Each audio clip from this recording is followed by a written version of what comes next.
Hello, everyone. It's so good to be here with you for this virtual technology that allows me to be here. Um, yeah, let's see. I'm saying hello and then I say from the future because it's Monday morning. Yeah, so it's kind of fun. So I'm going to be sharing screens. So especially facilitator, get yourself comfortable if you want to look at the screen. Little PowerPoint. Just Google slide. So can everybody see the screen okay? Yes. Loading on our side. If you can lean into your mic too, that would be helpful. You're kind of quiet. Okay. Let me see it. Is this better? Yes. Okay. Cool. Things are right. So, hello, Jiyoon bowing in. I'm honored to offer the Dharma talk today. I'm also honored to be serving as the center director at the Dallas Meditation Center. And what that means really is that you can come to me if you have any suggestions to co-create this Sangha and our Dallas Meditation Center together. I'm a good person to come to. And let's see. I wanted to also acknowledge that although I've been coming to the Dallas Meditation Center for many years, I was living in Tuesday Island, so to speak, for a while. So I'm excited to connect more deeply with the Sunday Awakening Heart community. So I'm looking forward to seeing you in person when I come back in, I think, second week of March.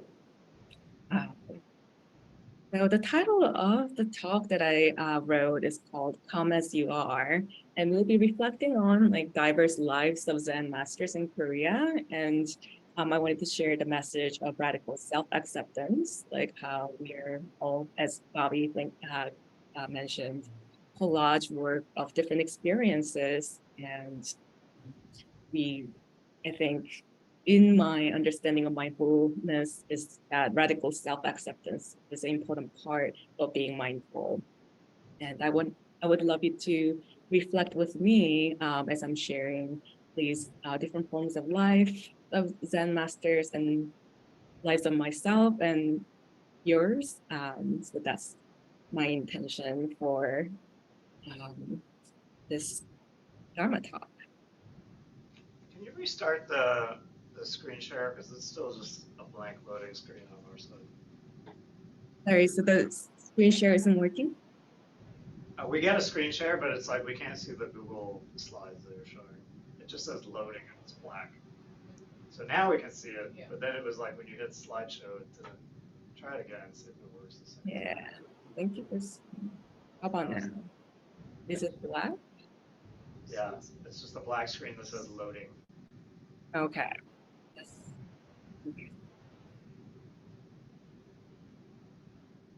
Let me try one more time. If not, I'll just show. Huh, I see what you mean. I don't know why it's doing that though. Well, now it's a white screen. Now it's a black screen. Now we see it. Yay! Okay, awesome. Yay. Communication, thank you. So yeah, come as you are. There's a nice lotus. Hope you see it now. Um, so I thought at first I was like gonna talk about just like philosophical ideas and my reflection, but then I was like hearing this voice in my head that was like everybody asking, so how's Korea? So I thought I would share some photos of Korean Zen Buddhist temples so everybody can see the photo, right? So this is, I think this was Dongaksa, and this was, and these photos are coming from different seasons. This was in spring. This is a beautiful monastery near my home. And I love that Buddhist monasteries are so like um, part of the Korean culture in a way that you see all this jars. They are fermenting miso and gochujang, which is the chili paste. And there's this area where the volunteers are giving out food as part of this monastery.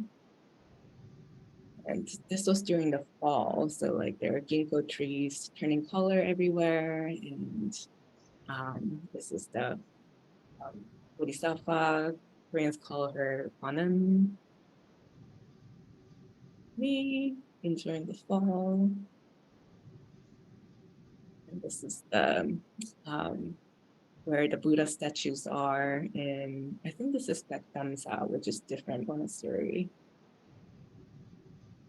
And some monastery like this one, Bekdamsa, had a tea house, which is really nice. And I wanted to share this little like plaque that says, the top line says like, teach me the Dharma. And the answer is drink your tea.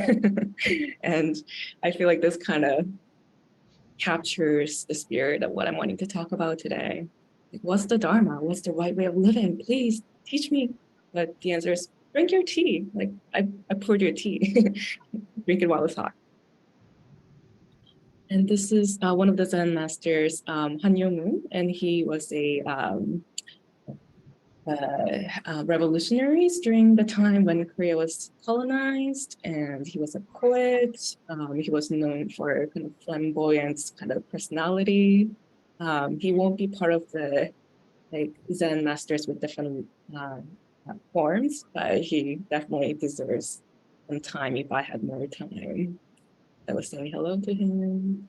This was the most recent monastery that I went to. You will see a lot of dragon heads along the roof, and that's because the mountain nearby is called the Phoenix Dragon Mountain. And so all monasteries kind of reflect the local colors and cultures, and each temples also have a small side temples to honor mountain and mountain gods, which is more like local, like depends on the local flavor of like shamanism too. And if everything works out right, you may see Florin pictured next to me giving a talk. He's a Korean Zen Buddhist practitioner and a professor at the Hong Kong University, and he's very knowledgeable about Zen Buddhism. And he was he kind of inspired me to give the talk as it is today. It was a kind of a shamanistic corner of this Korean Buddhist temple where there's a space we're meditating next to this beautiful rock that is constantly dripping condensations, and we were to kind of meditate with the sound of the water, and you will see some shamanistic symbolisms like been in Korea for too long, sometimes English word doesn't come to me. Amjichan, this like spear thing in the corner, and in the ceiling you will see lotus flowers with the name tags, wishing, making a wish to Buddha, but also it's a shamanistic space. So every monastery in Korea kind of has different flavor depending on the community they serve. And this is me saying hello to Sung-san, Zen master. I don't know if you're aware of Kwan Zen tradition, which is coming from Korea. It's an international full of Zen as well. And this power is honoring him. So that leads to my intention for this Dharma talk.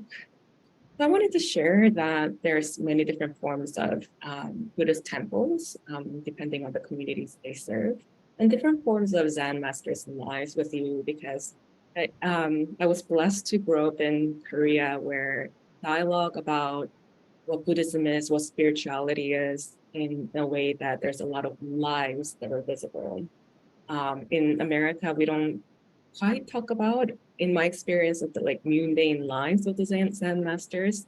Those visibilities a little less available.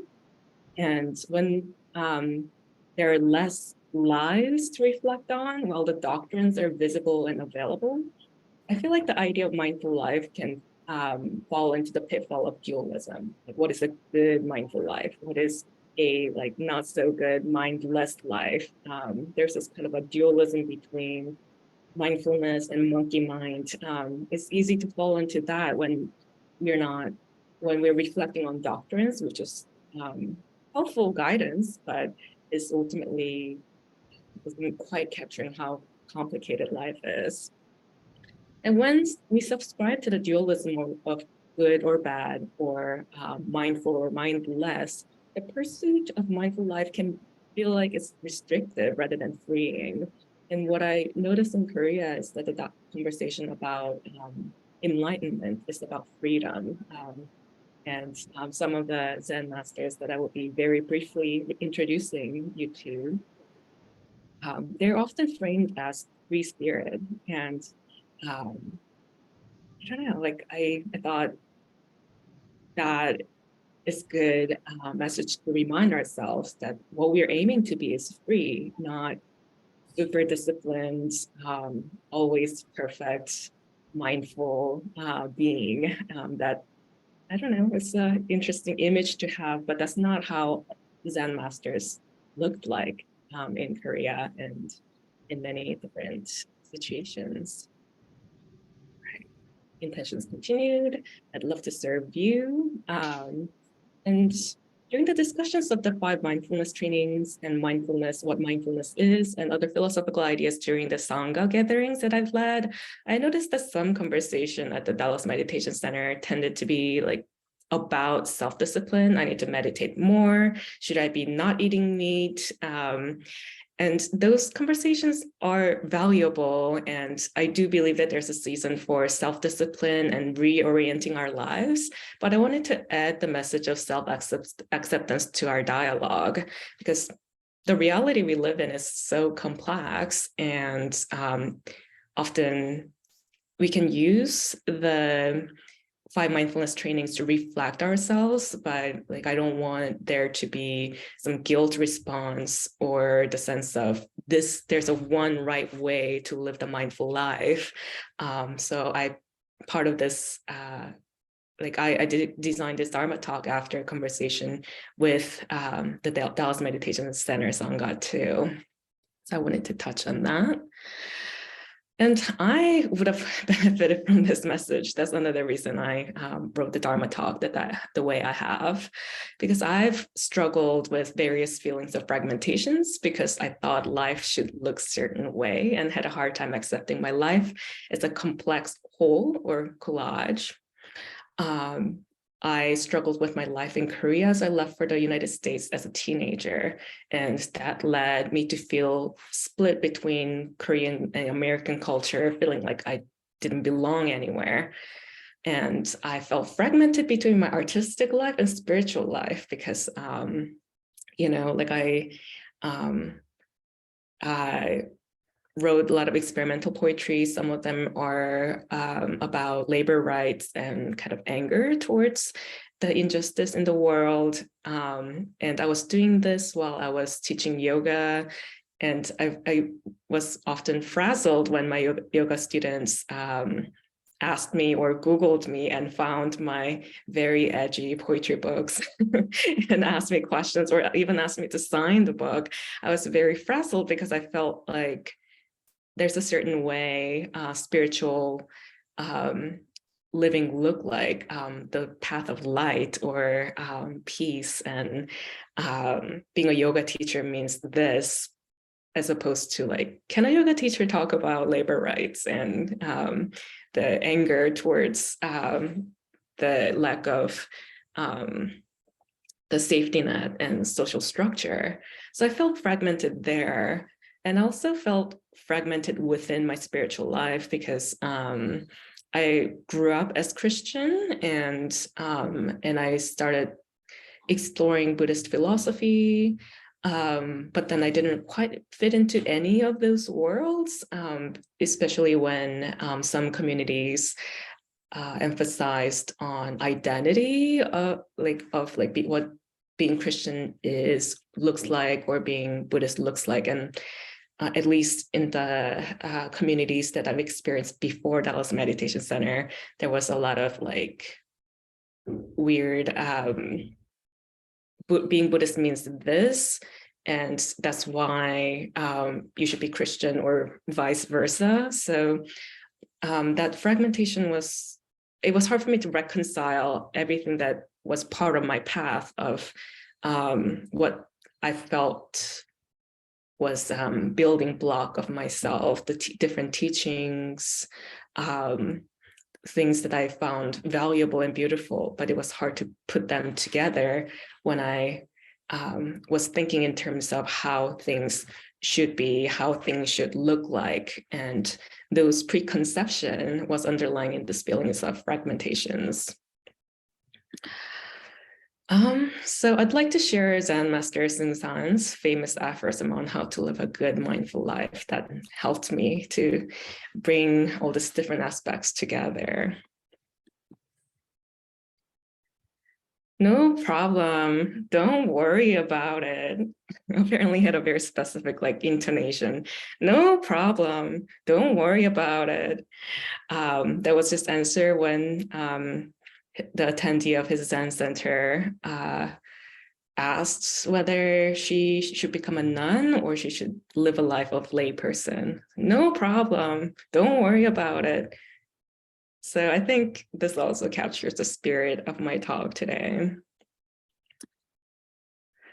So reflecting on how diverse the forms of Zen masters' lives helped me to let go of some of my preconceived notions of mindful life should look like this. And that helped me with a sense of, instead of sense of fragmentations, the sense of kind of complex whole, just synthesis was kind of entering my mind. And when I talk to the attendees of the gatherings, sometimes I hear some discussion on like, oh, before I started meditation, I was so mindless and doing this. And I absolutely get that feeling, but I also hope that we can all reflect on just how every step of our life, every experience is what makes us and what we inherited, and as much as we can aspire to live certain ideal version of mindful life, I hope we can accept ourselves, because life is complicated, y'all. So Sun Sunim that I've mentioned earlier, he lived an interesting life too. Was born in Korea, and he did join the monastics in Korea, but then and he reached enlightenment at age 22, it says, but then he had this inner calling to go to the United States at the age of 46, not speaking any English. He decided to go to America as he was watching news coverage on Vietnam War. And he went to Providence with no connections except one Korean laundromat. And he started working there as a laundromat employee. And nobody knew he was a previously practicing monk, and he was just a laundromat employee.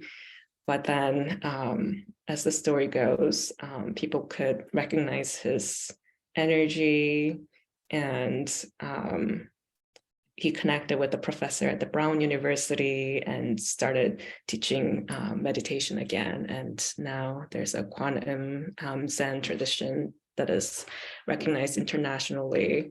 So, like if we met him at the laundromat in Providence at his season of just being a laundromat employee, we might have sensed his energy, but I wanted to just think about how fun it is that he went through different stages of his life, where that doesn't necessarily adhere to at least my old notion of Zen master means you're reflecting on different Dharma teachings, you're joining the monastics and living with the monastics and figuring out the pure form of mindful life. But there's a lot of fun anecdotes because he didn't speak English very well, but wanted to teach Zen Buddhism. And he wrote 2 lines as a form of Gatha poetry to distill his teaching in English. And I like this one. Only go straight, only don't know. So just be aware that we don't know anything and we just move forward. So his one Zen master that you might have encountered as a laundromat employee. And revolutionary, a local drunk, a Zen master. His name is Kyung-ho, and he's a Zen master who's really celebrated in Korea. There's this it's a novel series titled Path Without Path, and there's a play about him. And he is, among many things, he's well known for after reaching enlightenment, after strict meditation routine, his enlightenment was that there isn't the path. The path isn't to be a monk and be perfect and meditate all the time. So he is known that I don't know, he's a lot. I'm still reflecting on his life. He was asked to give a Dharma talk, and in one of the Dharma talks, he showed up naked and was like, how is this for Dharma talk? like what is Dharma talk? He just and he drank alcohol in front of people to have people really like reflect on like, oh, this is not what I expected from Zen master. And one of the Gatha poems that he wrote is, I'm trying to write a poem, but my monkey mind is loud. Who am I being vigilant with? There is no Buddha, there is no practitioner, but this mountain and water exists. So, and he's known as this like a free spirit, and Koreans really like him, as you can tell from the title of the novel, The Path Without Path. His path of mindfulness and Zen looked very different, and we respect him for it. And also he is known to have reached enlightenment. And he's actually a Chinese Chan Zen master, but I wanted to introduce him as part of this unusual looks of Zen masters. He was Hyeneung is how Koreans call him, and Dajian Huineung. Sorry about butchering Chinese pronunciation. He was a lumberjack when he was young and heard Diamond Sutra as he was selling his firewoods in the market, and so wanted to join the Zen monastery or Chan monastery, but then he was illiterate. So he was just hired as a miller for the monastery.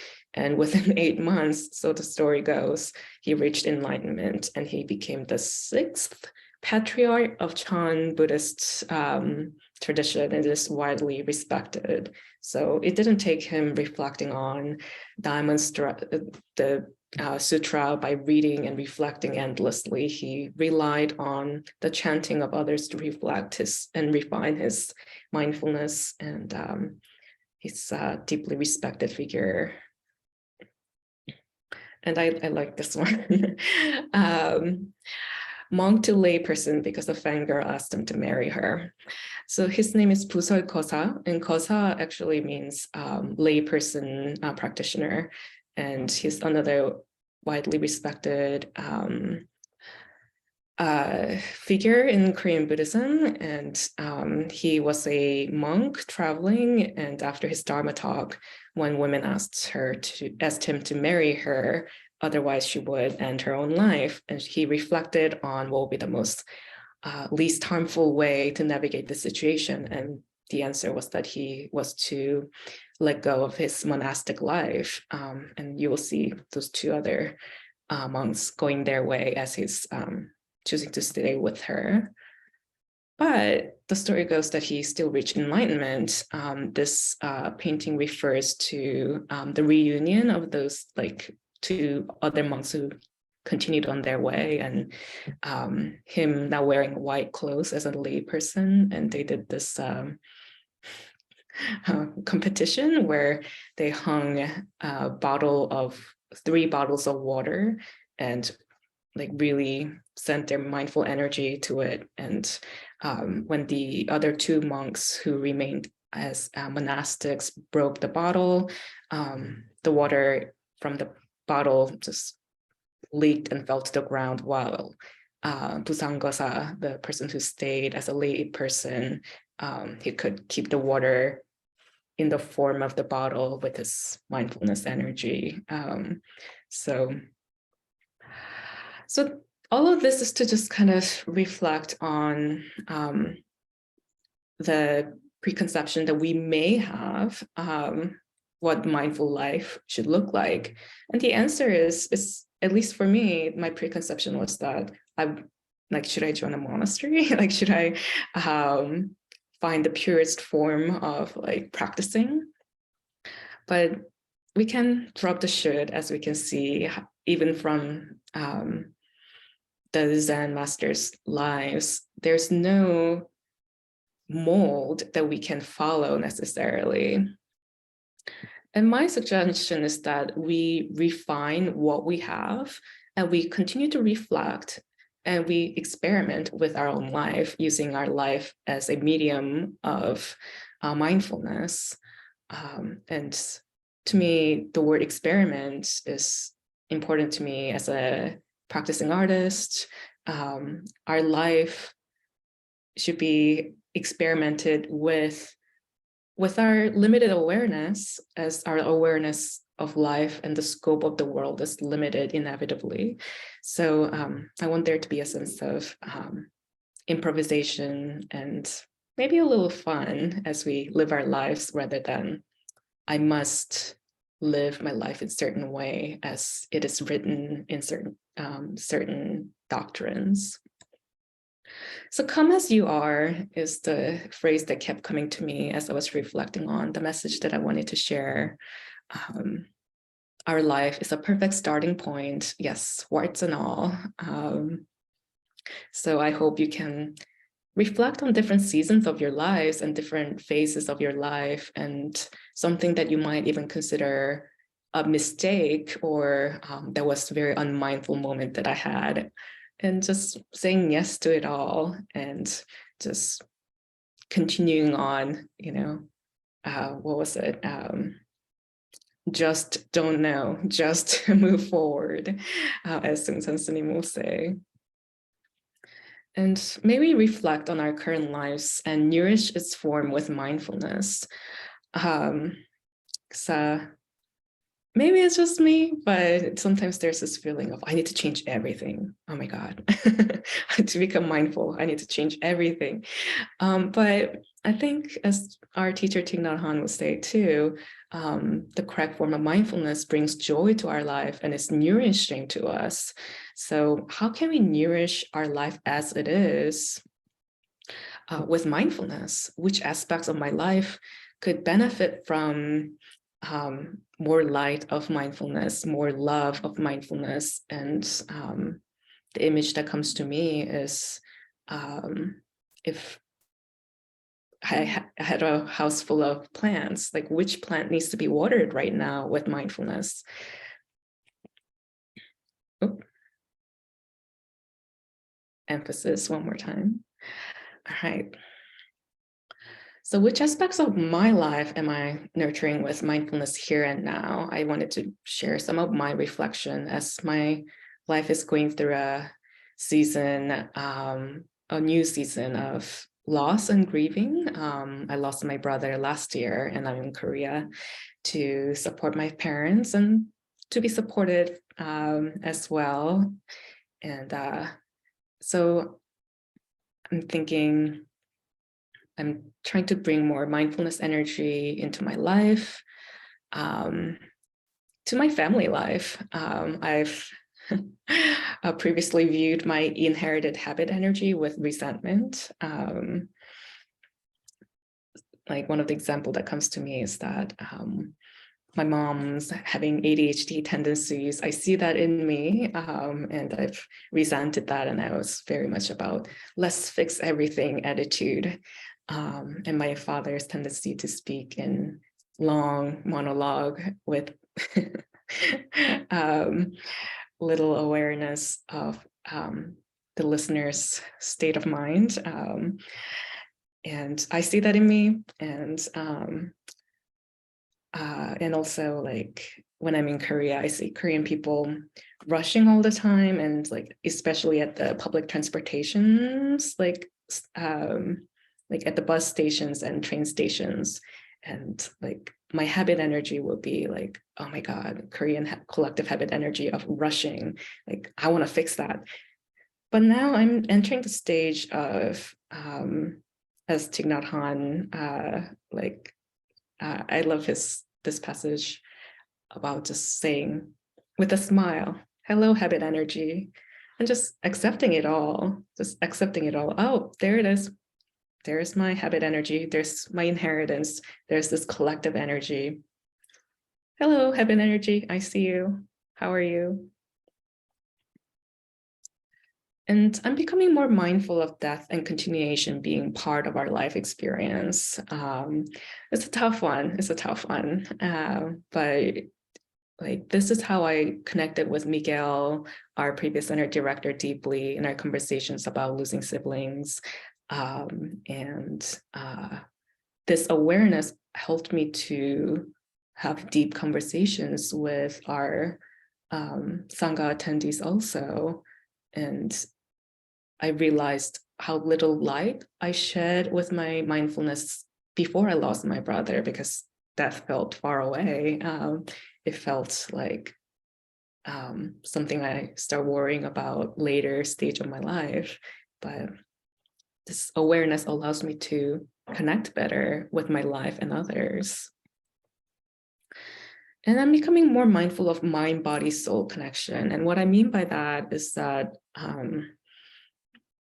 my awareness of mental health, as I lost my brother, is becoming, now I'm having even more deeper awareness, and how this bodily health and mental health and spiritual health is all connected. So I'm grateful for this awareness that entered my mind as I'm going through this season of my life. And that I continuously reflect on the lesson of impermanence, how the seasons are constantly changing. And during the discussion, I'd love to hear your response to the question of which aspect of your life are you nurturing with mindfulness, rather than how should I live mindful life and what does it look like? The question perhaps we can ask is, which aspect of your life are you nurturing with mindfulness? So I hope you can reflect on that question.